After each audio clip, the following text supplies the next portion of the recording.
प्यारे, आप सभी का हार्दिक स्वागत एवं अभिनंदन है आपके इस चैनल पर। अगर आप अध्यापक बंधु हैं तो आज कक्षा 11 के भारतवर्षोन्नति पाठ के अभ्यास कार्य को पूर्ण रूप से देखें और अच्छे से आप एक बार जब देख लेंगे किसी चीज़ को, गाइड का काम करेगी ये वीडियो, ये चैनल आपके लिए हिंदी के गाइड का काम करेगा। तो आप लोग देख लेंगे तो बढ़िया से करा पाएंगे। और जो छात्र एवं छात्राएं हैं इनको अब किसी से फेयर की कॉपी मांगने की आवश्यकता नहीं पड़ेगी। यहाँ से आइए और अपना फेयर कंप्लीट करिए। इस वीडियो में पूरा अभ्यास गद्यांश का कराया जाएगा। गद्यांश के एक एक प्रश्नों के उत्तर आपके समक्ष प्रस्तुत होने वाले हैं। आइए वीडियो चालू करते हैं। भारतेंदु हरिश्चंद्र जी द्वारा लिखित भारतवर्षोन्नति कैसे हो सकती है, कक्षा 11 की। तो सबसे पहले ये गद्यांश का हमने देखिए लगा दिया है ऊपर कटिंग कि हमारे हिंदुस्तानी लोग तो रेल की गाड़ी हैं। तो हम पहले 2 शब्द लिख लेंगे और आखिरी के 2 शब्द लिख लेंगे। इससे प्रतीत होगा कि गद्यांश कौन सा है, यानी संकेत होता है कि हम इसी का सब कुछ करने वाले हैं प्रश्न। तो पहला प्रश्न कह रहा है कि उपयुक्त गद्यांश के पाठ एवं लेखक का नाम लिखिए। तो प्रश्नोत्तर का डाल लेंगे, संकेत डाल लेंगे, फिर लिखना प्रारंभ कर देंगे। तो पहला लिखेंगे उपयुक्त गद्यांश के पाठ का नाम भारतवर्षोन्नति कैसे हो सकती है और लेखक का नाम भारतेंदु हरिश्चंद्र है। जैसा प्रश्न वैसा उत्तर हम देंगे। इस गद्यांश का दूसरा प्रश्न है कि प्रस्तुत गद्यांश के रेखांकित अंश की व्याख्या कीजिए। अब प्रश्न तो हम लिख नहीं पाएंगे और फेयर में आपको भी नहीं लिखना है। किताब ले लीजिए समझने के लिए, किताब आपकी खुली होनी चाहिए। तो रेखांकित अंश की व्याख्या, अब रेखा कितने में खींची है, हमारे हिंदुस्तानी लोग तो रेल की गाड़ी हैं। इतने में ही समझकर व्याख्या करना है कि कवि लेखक कहना क्या चाहता है। तो लेखक कहते हैं कि हम लोग आलस्य में ऐसे डूबे हुए हैं कि जैसे रेल की गाड़ी होती है जिसे चलाने के लिए इंजन की ज़रूरत होती है, वैसे ही भारतीयों को अपनी उन्नति के लिए प्रेरणा और मार्गदर्शन की आवश्यकता है।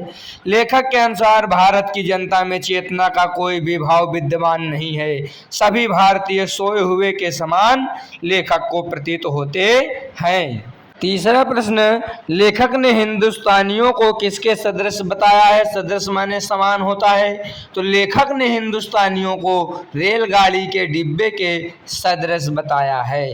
चौथा प्रश्न, काच उपसादि रहा बलवाना का क्या अर्थ है। तो काच उपसादि रहा बलवाना, इस कथन का अर्थ है बलवान व्यक्ति के बल को याद दिलाना। यानी जब हनुमान जी शांत बैठे थे तो जामवंत जी ने इनके बल को याद दिलाया, तब हनुमान जी अपने बल को याद कर लिए और समुद्र लांघ करके लंका पहुंच गए। तो उसी प्रकार लेखक का मत है कि भारतीयों के पास योग्यता बहुत है, लेकिन इनके बल को याद कौन दिलावे। जब तक बल याद नहीं करेंगे ये, इनको बल का अपने अनुमान नहीं लगेगा, तब तक देश का विकास नहीं होगा। अगला प्रश्न है, लेखक ने हनुमान जी को किसका प्रतीक बताया है। तो लेखक ने हनुमान जी को किसका प्रतीक बताया है, बल का प्रतीक बताया है। हमेशा याद रखिएगा इन प्रश्नों के उत्तर। अगला गद्यांश देखिए, खा कि हम नहीं समझते से लेकर उस समय हिंदू कठियावाड़ी खाली खड़े खड़े टाप से मिट्टी खोदते हैं। तो प्रश्नोत्तर खा का पहला पूछ रहा है कि प्रस्तुत गद्यांश का संदर्भ लिखिए। तो संदर्भ हम इस प्रकार लिखेंगे कि प्रस्तुत गद्यांश हमारी पठित पाठ्य पुस्तक हिंदी में संकलित भारतवर्षोन्नति कैसे हो सकती है पाठ से लिया गया है, जिसके लेखक भारतेंदु हरिश्चंद्र जी है। इस प्रकार संदर्भ हो जाएगा। दूसरा प्रश्न है, इस गद्यांश की रेखांकित अंश की व्याख्या कीजिए। तो रेखांकित अंश कितना है आप खुद जानते हैं। तो अब इसकी व्याख्या इस प्रकार लिखेंगे कि लेखक कहते हैं कि यह बड़े आश्चर्य और शर्म की बात है कि जहां हमारे पूर्वजों ने बिना किसी आधुनिक उपकरण के मिट्टी के कुटिया में रहकर केवल बांस की नालियों से तारों और ग्रहों की सटीक गणना कर ली थी, वहीं आज के आधुनिक युग में भी हम भारतीयों की उन्नति रुकी हुई है। लेखक का यह तात्पर्य है कि प्रतिभा होने के कारण भी आज हम पिछड़ रहे हैं। यानी कहा जाता है पुरान बैल का खुर नहीं बिसरता है। तो हमारे जो पूर्वज ही थे जो इतनी बड़ी बड़ी गणना करके चले गए, जबकि उनके पास कोई आधुनिक उपकरण नहीं था। तारा, चंद्रमा, इन सब की गति का अंदाजा लगाकर चले गए बिना कोई आधुनिक उपकरण के। तीसरा प्रश्न कह रहा है लेखक के अनुसार प्रतिस्पर्धा में भारतवासियों की असफलता का क्या कारण है। तो लेखक के अनुसार प्रतिस्पर्धा में भारतवासियों की असफलता का मुख्य कारण आलस्य है। अगला प्रश्न है प्राचीन काल में साधन के अभाव में भारतीयों ने किसकी खोज की। तो प्राचीन काल में साधनों के अभाव में भी भारतीयों ने ज्योतिष विद्या, तारों और ग्रहों की खोज की थी। अगला प्रश्न है कि आधुनिक समय में अपनी उन्नति के लिए कौन प्रयासरत है। तो उत्तर होगा आधुनिक समय में अपनी उन्नति के लिए तुर्की, अमेरिकन, चाइना, जापान आदि प्रयासरत हैं। अगला गद्यांश है कि सब उन्नतियों का मूल धर्म है। इसमें से सबसे बड़ी धर्म की ही उन्नति करना उचित है।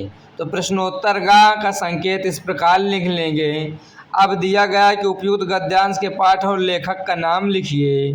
तो पहला डालकर लिख लेंगे कि उपयुक्त गद्यांश के पाठ का नाम भारतवर्षोन्नति कैसे हो सकती है तथा लेखक का नाम भारतेंदु हरिश्चंद्र जी है।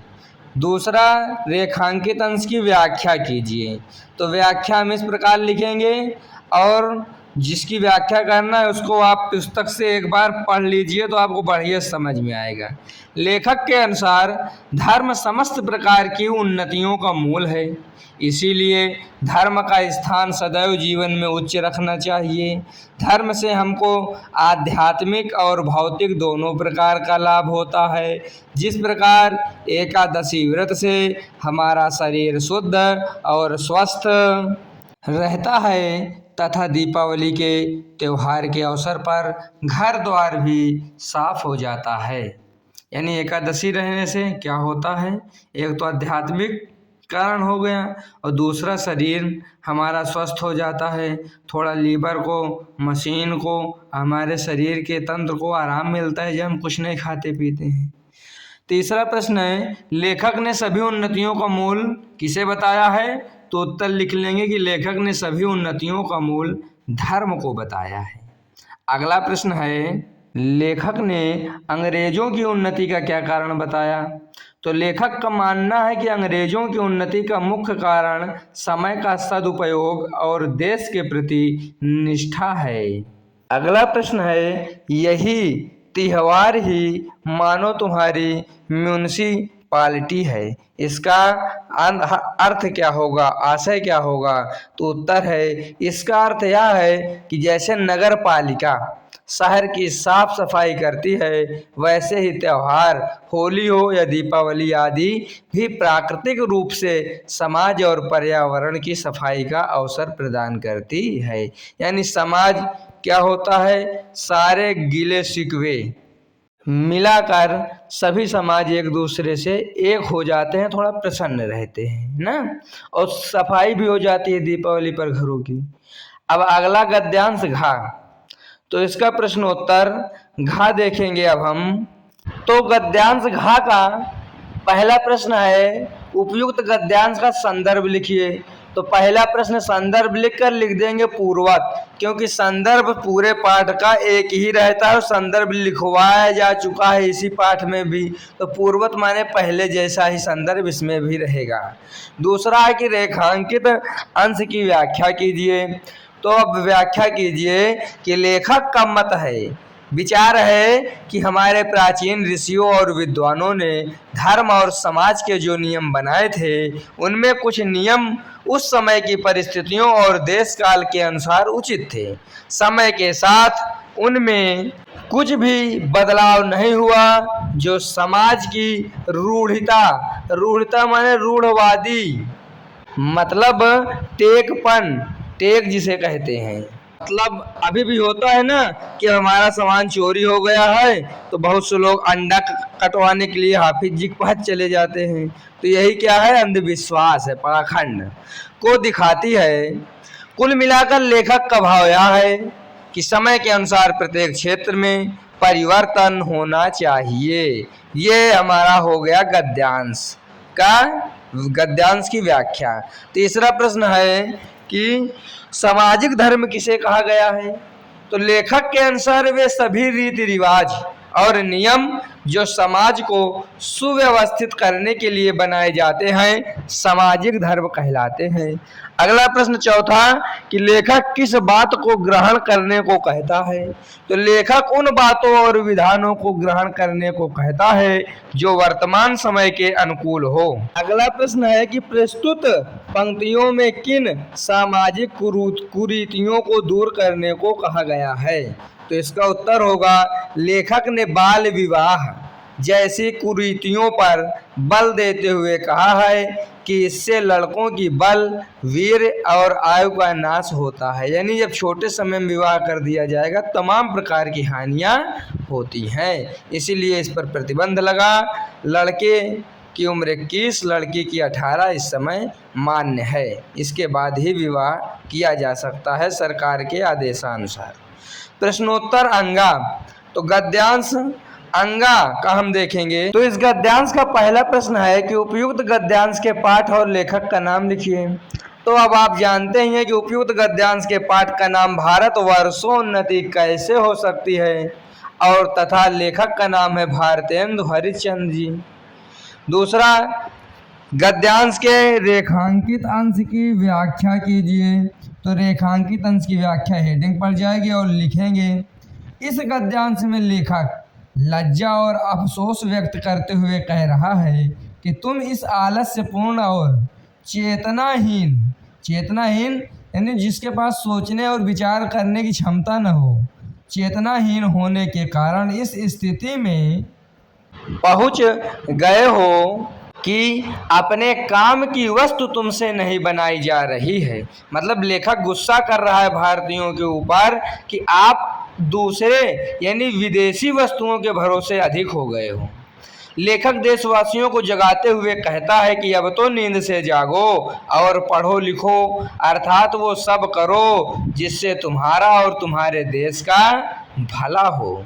विदेशी वस्तु और विदेशियों पर भरोसा मत करो, अर्थात दूसरों पर निर्भर मत रहो, क्योंकि पराधीन सपने हो सुख नहीं। दूसरे के अधीन रहने में कोई सुख रहने वाला नहीं है। तुलसीदास जी ने बताया था हमको, दूसरे के अधीन रहने वाला व्यक्ति स्वप्न में भी सुखी नहीं रह सकता, यह चौपाई कहती है। अगला प्रश्न है कि लेखक ने किस बात पर अफसोस प्रकट किया है? तो इसका उत्तर होगा कि लेखक ने भारतीयों की आक्रमणीयता, और आक्रमणीयता का अर्थ होता है काम न करना, और आलसी स्वभाव पर अफसोस प्रकट किया है। अगला प्रश्न है, लेखक ने अपने देशवासियों को किसकी उन्नति पर बल दिया है? तो लेखक ने अपने देशवासियों को अपने देश की उन्नति पर बल दिया है, बताया कि देशवासियों अपने देश की उन्नति पर ध्यान दो। अगला प्रश्न, प्रस्तुत गद्यांश में लेखक ने किसका भरोसा न करने को कहा है? तो प्रस्तुत गद्यांश में लेखक ने परदेशी वस्तु और परदेशी भाषा पर भरोसा न करने को कहा है।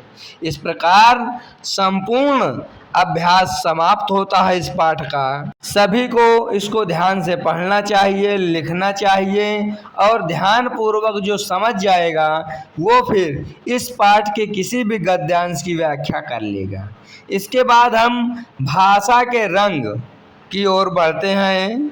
इसमें भी बस थोड़ा समय लगेगा क्योंकि थोड़ा सा है और व्याकरण भाई ज्ञान को बढ़ाने वाला भी होता है।